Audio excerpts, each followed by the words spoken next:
Kalau jumlah dari pelanggan kami, mungkin kami sampaikan sejarah perkembangannya, Pak ya. Januari 2020 jumlah pelanggan kami sekitar 178 pelanggan, Pak. Ini Januari 2020. Kemudian di bulan Juni ya pelanggan kami sekitar ya 2.000-3.000-an, Pak. Ya. Kemudian di Desember 2020 kami meningkat jumlah pelanggan kami menjadi 17.000, Pak. 2020. Nah, 17.000, kemudian kita kejar di Desember 2021 ya, ini menjadi 124.000, Pak. Ya. Dan sekarang itu menyentuh sekitar 150.000, Pak. Ya. Sekarang itu bisa 1 juta pelanggan. Ya. Syukur-syukur kalau bisa punya kesempatan bisa lebih daripada 1 juta.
Assalamualaikum warahmatullahi wabarakatuh. Bersama saya Bambang Sadono di kanal Inspirasi untuk Bangsa. Mudah-mudahan kanal ini selalu bisa memberi inspirasi, motivasi, dan edukasi. Kami sedang mempersiapkan beberapa video wawancara untuk ikut memberi makna 63 tahun Institut Teknologi Bandung. Sekarang saya sudah bersama dengan salah seorang alumnus ITB, yaitu Bapak Yudi Setio Wicaksono. Beliau adalah Direktur Utama PT Indonesia Comnet Plus atau yang sering disingkat dengan Icon Plus. Apa kabar, Pak? Assalamualaikum. Baik, kabar baik, Pak Bambang. Selamat pagi. Assalamualaikum. Assalamualaikum warahmatullahi wabarakatuh. Mungkin Bapak bisa mulai dengan cerita pengalaman ketika kuliah di ITB, kemudian merintis karir di lingkungan PLN, dan sampai akhirnya sekarang dipercaya menjadi Dirut PT Indonesia Comnet Plus atau Icon Plus. Silakan, Pak. Ya, baik Pak Bambang. Pengalaman kuliah di ITB memang unik saya kira ya, karena dulu pertama kali saya masuk tingkat 1 benar-benar bisa dikatakan kalau zaman dulu sebutan TPB, tingkat pertama bersama, ini benar-benar digembleng apakah kita memang siap untuk menuntut ilmu di ITB untuk selanjutnya atau tidak. Saya kira di situ. Berbagai macam tugas diberikan, begitu banyaknya dan waktunya kadang-kadang sangat mepet sekali. Dan kemudian ketika masuk ke jurusan pun, praktikum-praktikum pun diberikan tugas yang mungkin bisa kita tidak tidur 3 hari, 3 malam, kontinu ngerjain tugas dan sebagainya. Namun itu semua membawa hikmah bagi kami, mendidik kita untuk tidak boleh mudah menyerah, ya, tidak menyerah dan terus berjuang sampai titik darah penghabisan, jangan sampai menyerah sebelum selesai semuanya, ya. Nah, ini yang membuat mental kita juga kuat. Kemudian model belajarnya meningkatkan kompetitiveness di kita. Namun sinergi kerjasama pun terbangun di situ. Karena kalau ada praktikum segala kan di situ ada kerjasama dengan rekan-rekan semuanya, saling kolaborasi. Nah, hal-hal demikian ini yang memberikan, yang saya rasakan bagaimana kita di lingkungan bekerja ini sangat dipengaruhi oleh lingkungan pada waktu kita mengenyam pendidikan juga. Ya, dari sisi gemblengannya, pantang menyerahnya tersebut, kolaborasinya, dan juga tentunya pada waktu kita kerjasama ada suatu empati yang kita berikan. satu hal yang perlu kita tekankan adalah ketika kita merasa menguasai, jangan meremehkan orang lain. Itu penting yang harus kita pegang. Karena ada kalanya informasi-informasi ataupun pendapat dari sekitar itu sangat penting bagi kita untuk menentukan suatu keputusan, decision maker. Nah, ini mungkin di belakang ya, di belakang mungkin kita bisa menyampaikan apa-apa saran-saran yang kita berikan kepada alma mater yang terutama yang fresh graduate, bagaimana itu kita di tempat kerja yang baru. Intinya di ITB pengalamannya adalah mendidik kita ya, menjadi adaptif juga ya. Kebetulan saya jurusan teknik fisika, Pak Bambang. Kalau teknik fisika itu kan banyak macam mata pelajarannya, Pak Bambang. Jadi habis pelajaran soal teknik sipil, kemudian beralih ke elektro, beralih ke mesin dan seterusnya, matematik dan sebagainya berubah-ubah. Nah, sehingga model adaptif tersebut akan terbentuk ketika kita mengalami pekerjaan yang ternyata selama perjalanan saya itu berubah-ubah core bisnisnya. Nanti kami ceritakan berikutnya. Nah, kemudian saya daftar pertama pada waktu pas lulus ITB, pendaftaran saya pertama ke PLN, Pak Bambang. Nggak tahu kenapa saya daftar PLN, dan ternyata setelah tes selama 1 tahun, saya diterima di PLN, dan disitulah saya jatuh cinta kepada PLN. Nah, sehingga continue sampai sekarang saya bekerja di PLN Group. Pada waktu itu saya bekerja di PLN, diterima di PLN, kemudian ditempatkan di suatu unit di Priok, Pak Bambang, unit pembangkit. Pembangkit listrik di PLTU Priok ya. Di situ bagian dari unit PLN yang disebut dengan KJB, Pembangkitan Jawa dan Penyaluran Jawa bagian Barat ya. KJB namanya. Kemudian tahun 2000 KJB itu KJB waktu itu berubah menjadi anak perusahaan yang disebut dengan PJB 1 dan PJB 2. Nah, kemudian karena Priok di bawah PJB 1, maka saya termasuk unit di bawah anak perusahaan PLN yang disebut dengan PJB 1 yang sekarang namanya Indonesia Power. Jadi saya masuk Indonesia Power. Nah, itu Indonesia Power bergerak di unit pembangkitan, khusus untuk pembangkitan. Jadi saya bergelut di pembangkitan listrik, pindah dari Jakarta atau Priok, kemudian ke Suralaya, PLTU, kemudian ke Kamojang sebagai GM Kamojang. Pertama kali saya jadi GM di pembangkitan Kamojang, PLTP, Panas Bumi. Kemudian pindah lagi ke GM Perak Grati, PLTU dan PLTGU di Jawa Timur, tapi pembangkitan juga, Pak Bambang. Kemudian pindah ke Suralaya lagi, dan masuk ke Priok lagi sebagai GM pembangkitan di Priok, Indonesia Power. Di situ selama saya di pembangkitan, memang banyak ilmu yang saya pakai selama di kuliah ya, tapi lebih ke arah pada penerapan. Nah, di sini kami menambahkan S2, Pak Bambang. S2-nya adalah konversi energi, ya, mesin, konversi energi di UI. Sambil bekerja, saya belajar juga S2. Kenapa saya ambil konversi energi? Karena di pembangkit itu sangat dibutuhkan mekanik atau konversi energi. Karena background saya adalah teknik fisika, saya harus menguatkan juga di konversi energi. Karena pembangkitan sangat membutuhkan konversi energi tersebut. Nah, kemudian tahun 2011 saya ditarik ke PLN, ditarik lagi ke PLN sebagai GM PLN wilayah Kalimantan Selatan dan Tengah. Ini kalau GM Kalselteng, kalau Kalimantan Selatan Tengah itu mirip miniaturnya PLN, karena di sana ada pada waktu itu di sana ada pembangkitan, ada transmisi, ada distribusi sampai ke retail, ya itu ditangani semuanya. Nah, di sana saya 2,5 tahun. Pada waktu masuk itu kondisi lagi defisit, tapi alhamdulillah keluar dari Kalimantan Selatan Tengah, kondisi pembangkitan di sana kecukupan dayanya sudah cukup berlimpah pada waktu itu. Saya dipercayakan, diamanahkan di Direktur Produksi PJB, Pembangkitan Jawa Bali di Surabaya selama 3 tahun, hampir 4 tahun. Kemudian dari pembangkitan, kemudian tadi ke PLN menyelingkupi seluruh kegiatan PLN di Kalimantan Selatan Tengah, kemudian kembali ke pembangkitan, dan tahun 2016-an saya ditarik ke Niaga, Pak Bambang. Nah, Niaga beda banget dengan pembangkitan. Kalau di PLN pembangkitan itu bagian hulu, kalau Niaga itu bagian hilir. Ya, dipercayakan di Niaga, kemudian sampai diangkat sebagai Senior Executive Vice President bisnis dan pelayanan pelanggan atau niaga di dalam situ, dan kemudian diamanahkan untuk di Econ Plus. Econ Plus ini perusahaan yang merupakan anak perusahaan PLN yang bergerak di ICT. Ini beda lagi ya, dari pembangkitan, niaga, kemudian sekarang ke Econ Plus. Ada tugas di Econ Plus untuk bagaimana bisa membesarkan bersama-sama dengan rekan-rekan yang lain untuk bisa membesarkan Econ Plus. Halo guys, sekarang cuma dengan satu jari, semua urusan listrik langsung beres, res. Ini dia PLN Mobile. Kalau cuma gangguan aja sih, nggak usah panik. Tinggal tap menu pengaduan, cus petugas PLN-nya langsung datang. Atau mau isi token, pasang listrik baru, atau mau ubah daya, atau cek hitungan listrik. Urusan listrik serahin aja ke PLN Mobile.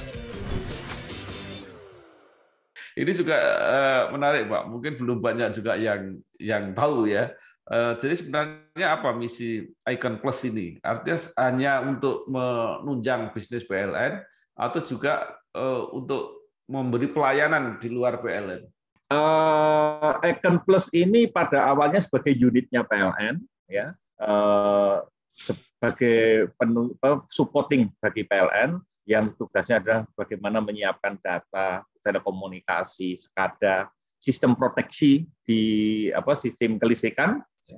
Ini awalnya, kemudian infrastruktur yang dibangun adalah untuk kebutuhan tersebut. Kemudian di tahun 2000 berdirilah sebelum Econ Plus maksud saya tadi yang mendukung ke PLN ya. Waktu itu sebagai unit P2B. Nah, kemudian tahun 2000 menjadi anak perusahaan yang disebut Econ Plus. Nah, kenapa dibuat anak perusahaan Econ Plus? Tujuannya adalah Econ Plus tidak hanya untuk mensupport PLN, tapi kapasitas infrastruktur yang ada ini bisa dimaksimalkan untuk bisa bergerak di luar PLN. Ya, jadi bisa melayani PLN dan publik. Nah, kalau melayani publik, kapasitas yang ada kita manfaatkan untuk melayani publik, otomatis investasi yang sudah ada bisa dimaksimalkan sehingga subsidi dari pemerintah bisa turun, kan gitu kira-kira. Kami melayani ke publik, Pak. Tahun 2022 ini bahkan persentase target kami revenue-nya adalah dari PLN itu sekitar 38%, dari publiknya 62%. Ya. Banyak 32% PLN, 68% publik, lebih banyak publiknya.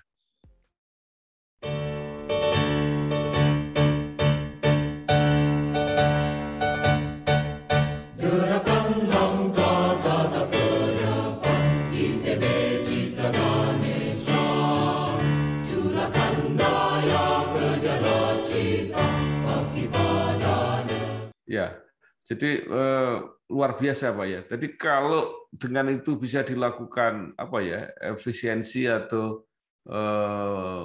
penghematan semacam itu, ada dampaknya nggak Pak untuk konsumen PLN itu?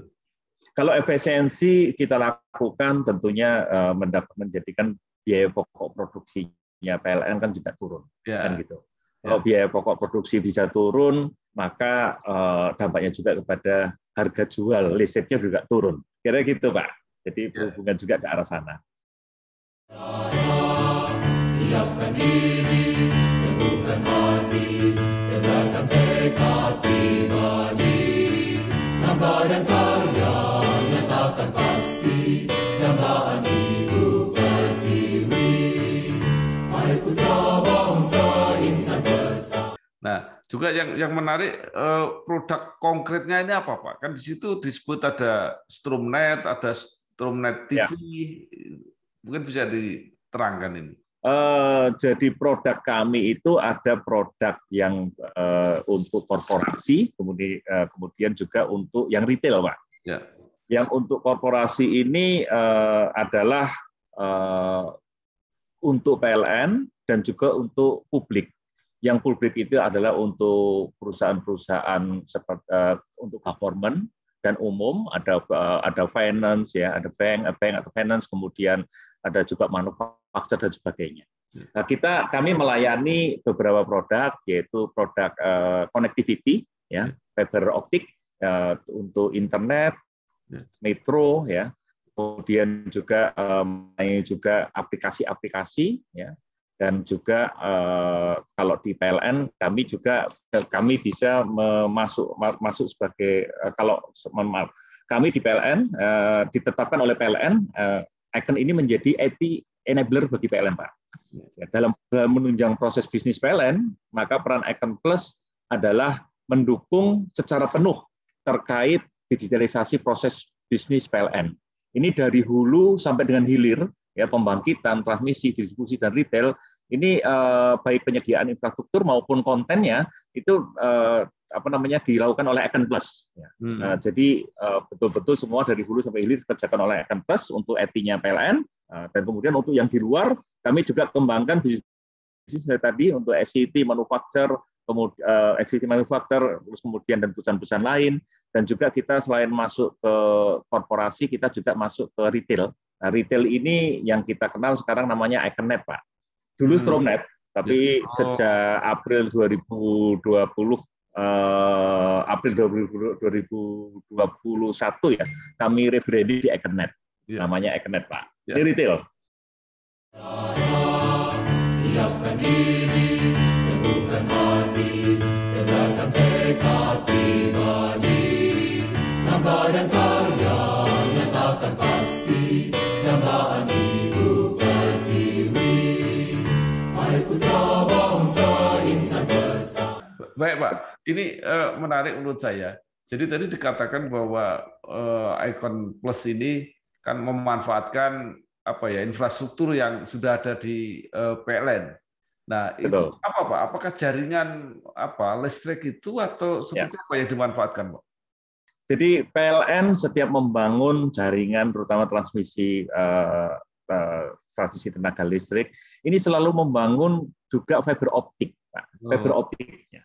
Fiber optik ini digunakan untuk komunikasi data, untuk juga untuk proteksi dan sebagainya, untuk sistem proteksi. Nah, fiber optik yang dibangun, router yang dibangun, peralatan telekomunikasi yang dibangun ini digunakan awalnya tadi adalah untuk mendukung PLN, terutama di sistem kelistrikan dan komunikasi datanya. Ini yang infrastruktur inilah yang kita manfaatkan karena kapasitasnya cukup besar, masih sisa banyak, maka kita monetisasi untuk bisa dikembangkan ke sekitarnya atau selain dari PLN. Nah, supaya investasi yang ada kita maksimalkan kapasitas yang ada bisa kita monetisasi.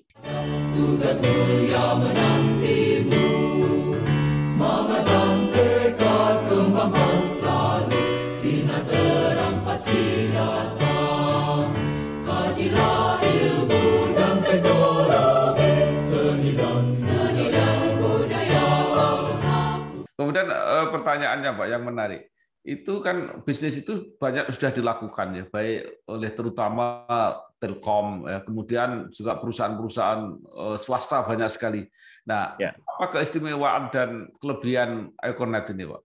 Kalau kita bicara IconNet, IconNet itu kami mempunyai kelebihan, di mana kelebihan IconNet ini yang kita bisa lihat nyata adalah jaringan-jaringan listrik yang ada, tiang-tiang listrik yang kita tahu tersebar di seluruh Indonesia, karena rasio edifikasi kan menuju 100%, 99,6% dan seterusnya. Artinya apa? Tiang-tiang listrik ada di mana-mana, sampai di pelosok-pelosok, 3T, daerah remote itu ada tiang listriknya.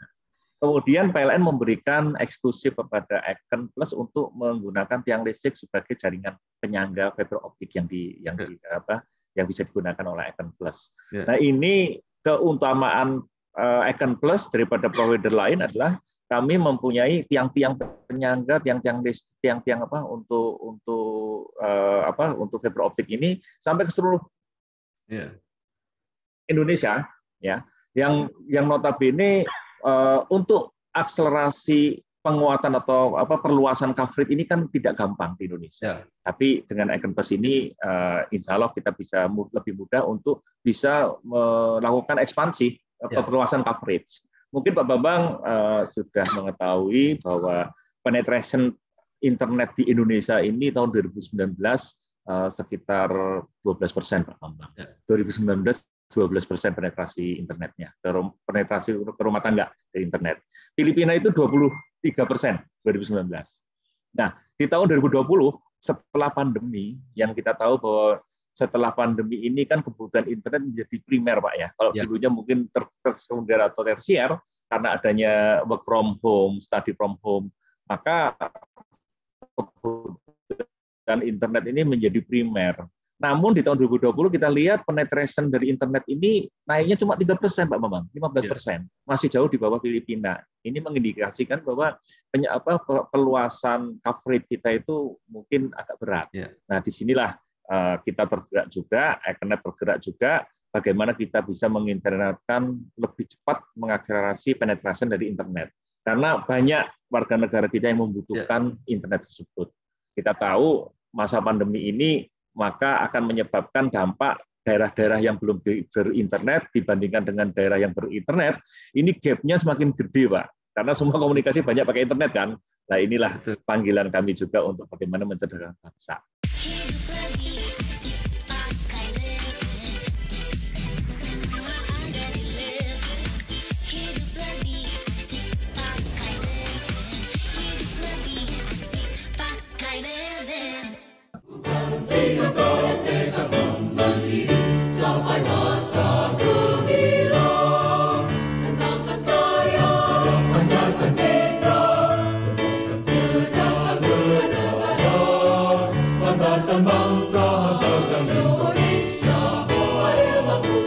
Ya Pak, kalau tidak salah itu kan jadi apa ya, program pemerintah Pak ya untuk mengkonekkan seluruh wilayah di Indonesia ini. Jadi ini kan peluang yang luar biasa.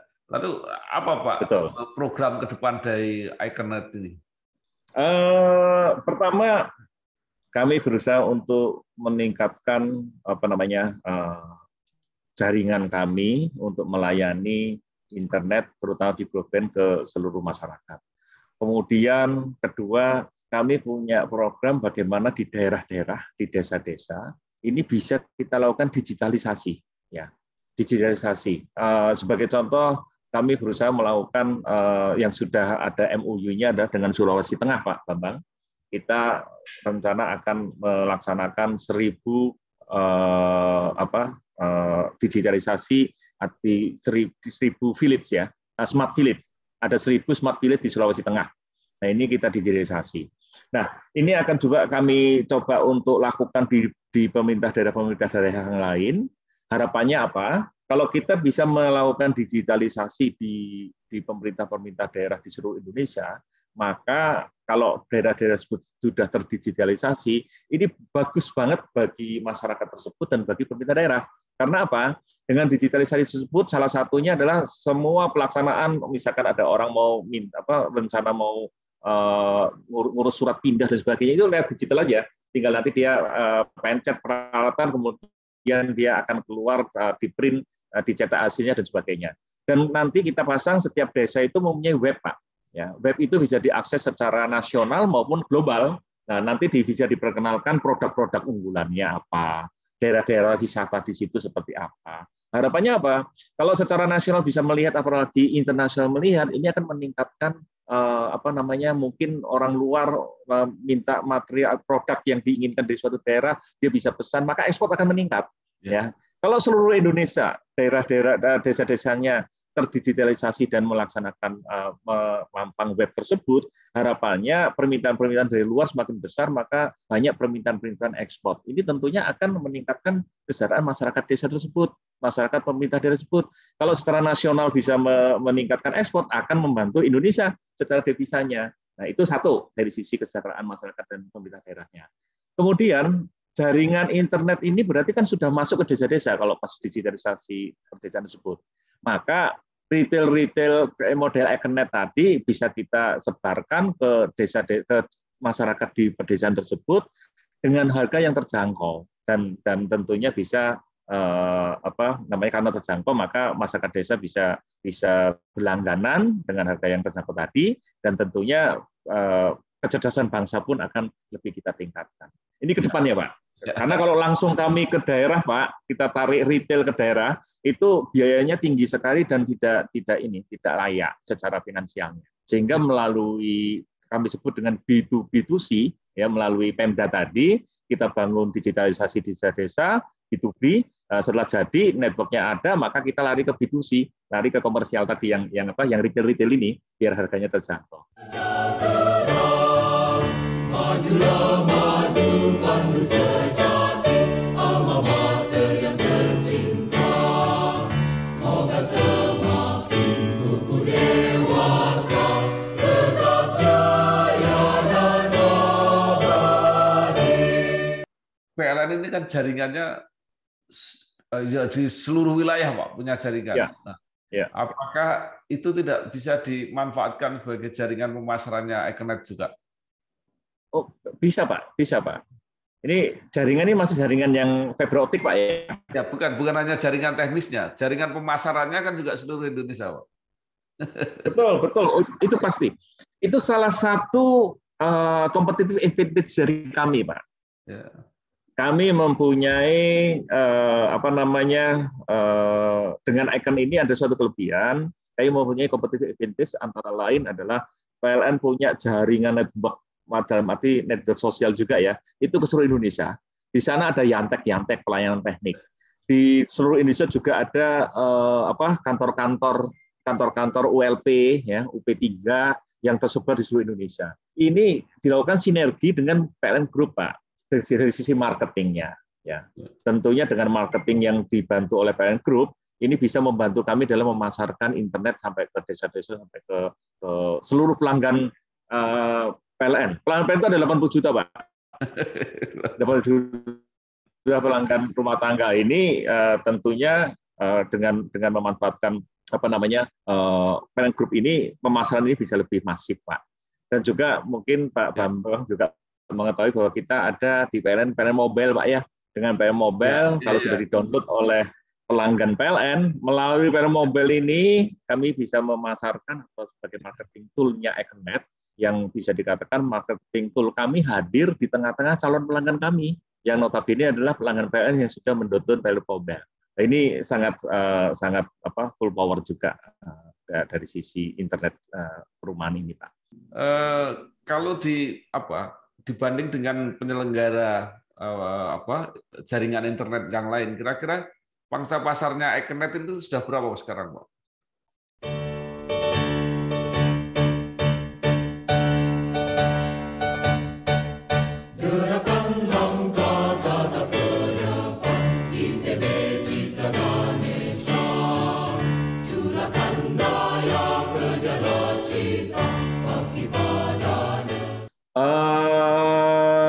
Kalau jumlah dari pelanggan kami, mungkin kami sampaikan sejarah perkembangannya, Pak ya.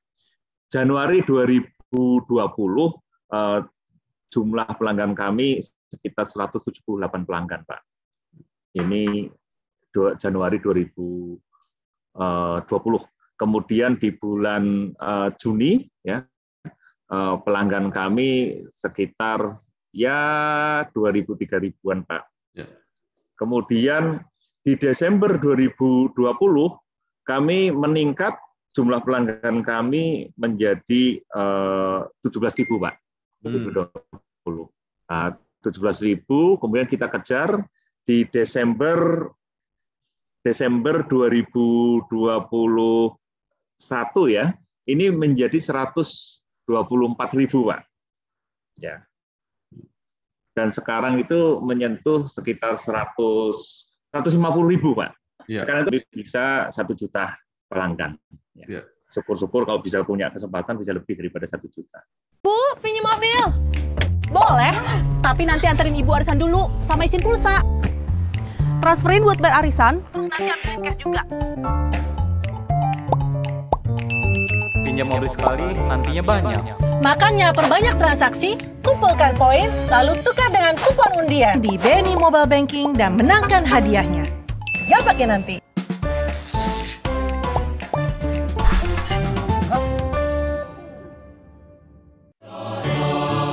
Siapkan diri, teguhkan hati, tegakkan tekad pribadi, langkah dan karya nyatakan pasti, dambaan Ibu Pertiwi.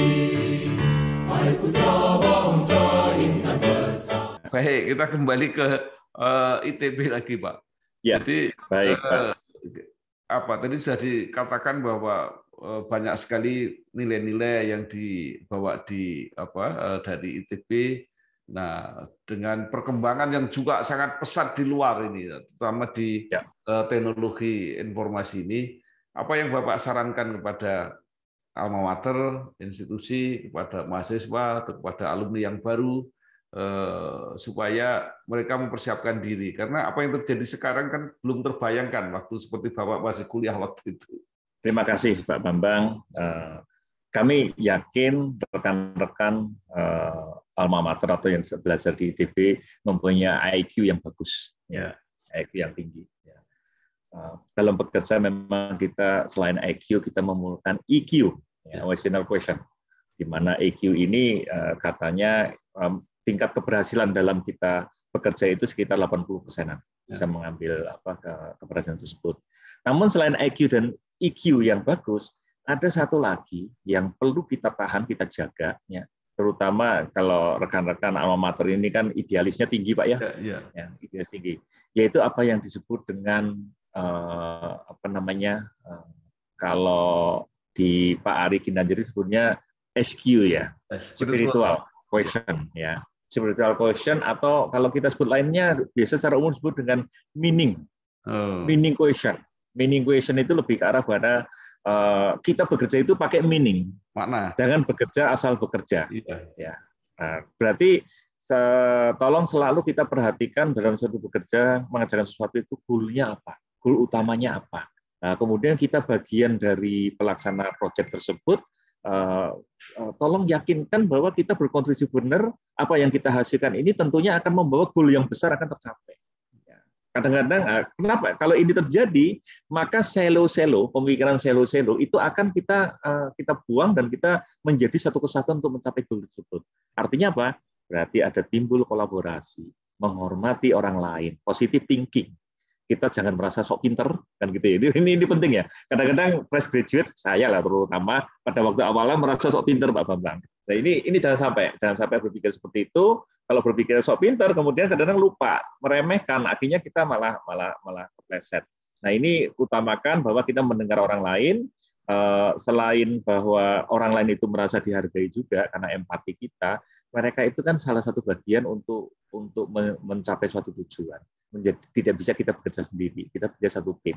Nah, ini teamwork seperti ini yang saya tekankan lagi. Umumnya biasanya kalau merasa dari universitas yang bagus gitu kan merasa kadang-kadang ya, tapi nggak semuanya ya, merasa bahwa aku yang paling pintar, gitu ya. Itu tahan ya, tapi saya yakin pendidikan di kita juga menanamkan moral yang bagus sehingga kita juga menghargai semua tim untuk bisa menjadi satu kesatuan bekerja bersama. Nah, tapi saya mengingatkan kembali bahwa jangan sampai kita kelupaan ketika masuk dalam satu pekerjaan kita merasa dari universitas yang bagus maka yang paling pintar. Itu perlu diingatkan juga.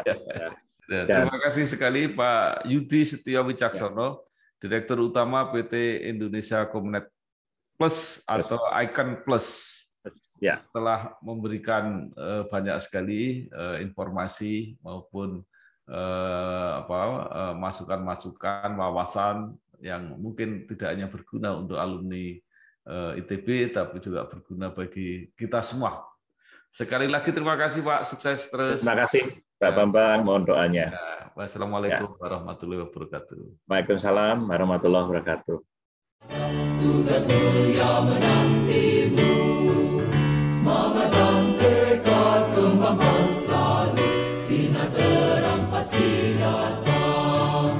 Kajilah ilmu dan teknologi, seni dan budaya bangsaku. Halo guys, sekarang cuma dengan satu jari, semua urusan listrik langsung beres, res. Ini dia PLN Mobile. Kalau cuma gangguan aja sih, nggak usah panik. Tinggal tap menu pengaduan, cus petugas PLN-nya langsung datang.